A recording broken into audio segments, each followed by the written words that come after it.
Hi, this is Chris Davis for SlashGear and Android Community, and this is the new Moto X, Motorola's second generation flagship Android smartphone. Now, the first generation Moto X was very well received, and the new Moto X is likely to be just as much so. There's been a couple of big improvements to the hardware, so for instance you now get this larger 5.2-inch AMOLED screen running at Full HD resolution rather than the 4.7-inch AMOLED at 720p of last year's phone. That's required a slightly larger device too.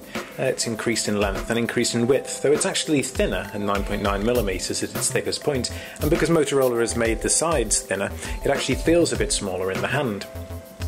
As you might notice, there have been some changes in the construction materials too. Whereas the previous Moto X was predominantly plastic, the new Moto X has got a Gorilla Glass front, a metal chassis, and a variety of rear covers. So this one, for instance, has leather, but Motorola will offer it with real wood and also with the kind of polycarbonate soft touch plastic that we saw on the original Moto X.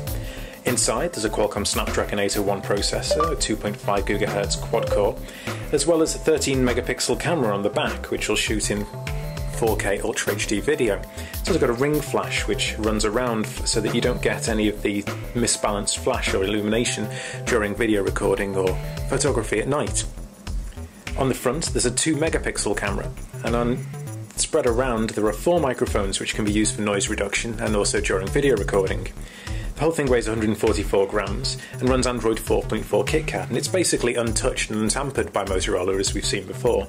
And the guarantee is that you'll get Android L pretty much as soon as Motorola can push it out once Google releases it later on in the year. Inside, the battery is slightly larger too, at 2300 mAh rather than the 2200 of the last gen phone. However, the new addition of turbocharging means that you can get 8 hours of battery power in just 15 minutes according to Motorola. However, there's still no wireless charging. 4 LEDs on the front respond to motion gestures, previewing messages, or even silencing alarms or incoming calls, and it's now possible to personalise the wake-up message for Moto Assist. Now listen up, Moto X. Take a selfie.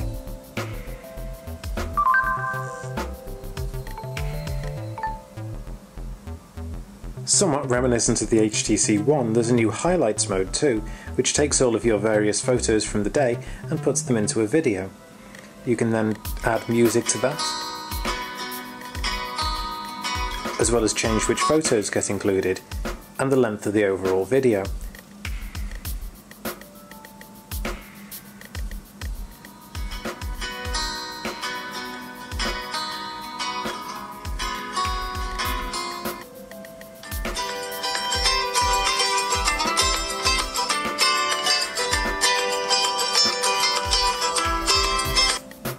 Moto Assist automatically flips between sleep, driving, home and meeting modes, reading out text messages as appropriate or defaulting to voice commands, and the popular shake to wake feature for the camera is also retained.